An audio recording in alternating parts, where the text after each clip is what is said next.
is a modern wellness brand that nourishes your beauty from within.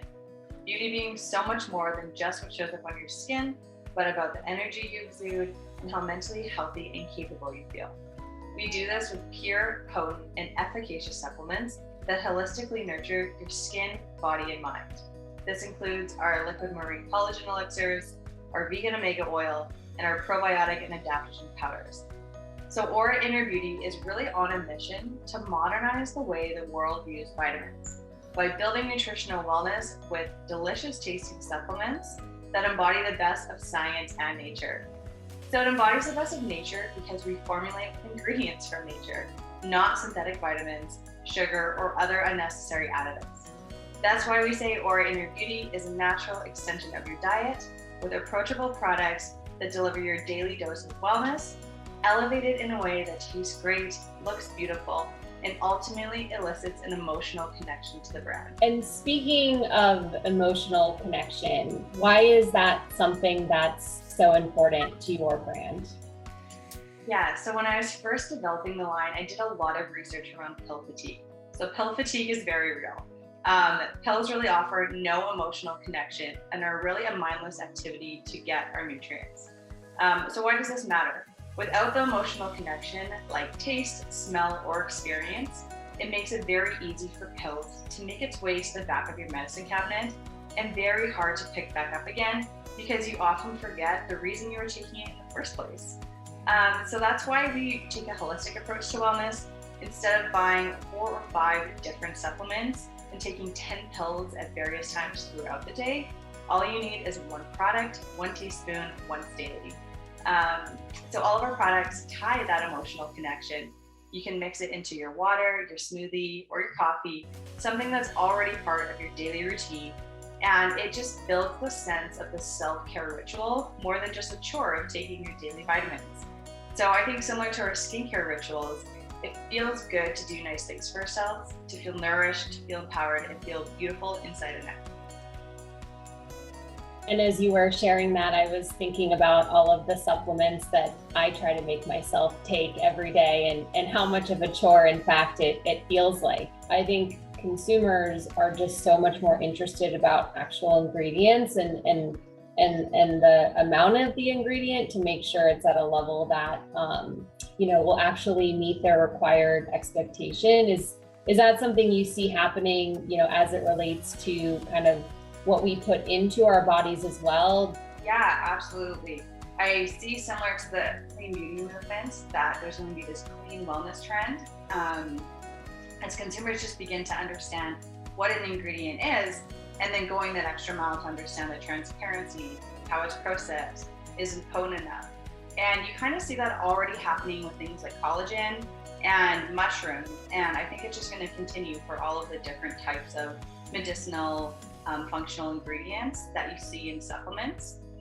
I also see another big trend, especially that we see with our marine collagen elixirs, is this huge trend in non-alcoholic beverages and mixers. And I keep thinking to myself, why would someone want to take just, a pretend champagne? Why not take a pretend champagne with a wellness benefit? And I think that's what we saw when we were serving our collagen mocktail bar at the Group Health Summit, is that consumers are really looking for non-alcoholic options, but I think it's going to be a bigger trend to see that non-alcoholic plus a wellness benefit. As you think about kind of wellness today, obviously that's a very talked about topic. What do you see as some of the biggest challenges that women are facing as it relates to their overall wellness? First, I'll start about kind of why I launched the brand, which kind of ties into this. But I had a career in oil and gas for about 8 years, and I left my successful career to pursue Aura Inner Beauty. And so I became really passionate about wellness and knowing how many women are actually suffering and not really knowing where to turn. And so this is what happened to me in my mid-20s. I spent about 4 years trying to figure out what was happening to my skin because I was experiencing that cystic hormonal acne.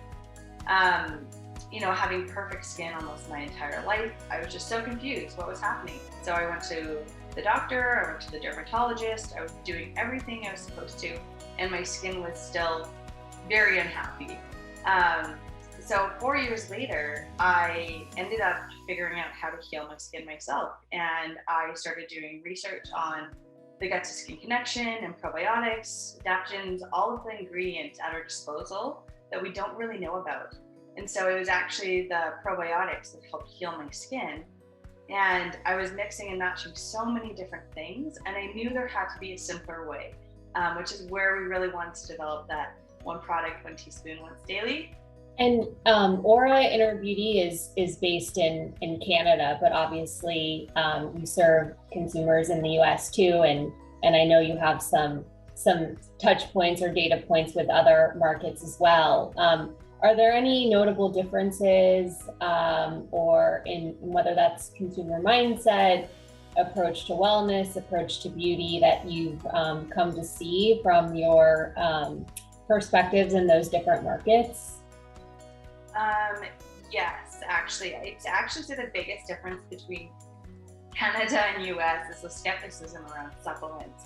And so we're based in Canada, and so we follow the Health Canada regulations. What that really means is that each one of our ingredients is reviewed for potency, so efficacy, quality, and safety before a product is then approved to be sold, and ensuring that all of the health claims match those ingredients. Where in the US, that is what should happen, but the FDA doesn't have that type of product review. And so there's definitely a lot more skepticism in the US because of that. So really just a little bit more education and building that trust with the consumer. I'd say that the demographics are pretty similar in terms of, that 30 to 60 range. Usually where most women are likely to experience some negative aspect in their health, and really understand the value of investing in quality products. Even though our products would be good for that younger demographic, they just haven't quite evolved away from the workout supplements yet. Funny enough, though, I actually did a China accelerator last year through the Trade Commissioner, and ingestible beauty is one of the highest categories of growth in China. And the customer demographics are completely opposite. And so the younger demographic is less price sensitive, cares more about their ingestible beauty, overall well-being, where the older demographic is more price sensitive. So completely different there. But China is definitely an area of interest for us. 99% of supplements are actually purchased through cross-border e-commerce in China. So it's one category that can do really well without, having to go through all of the local regulations of China.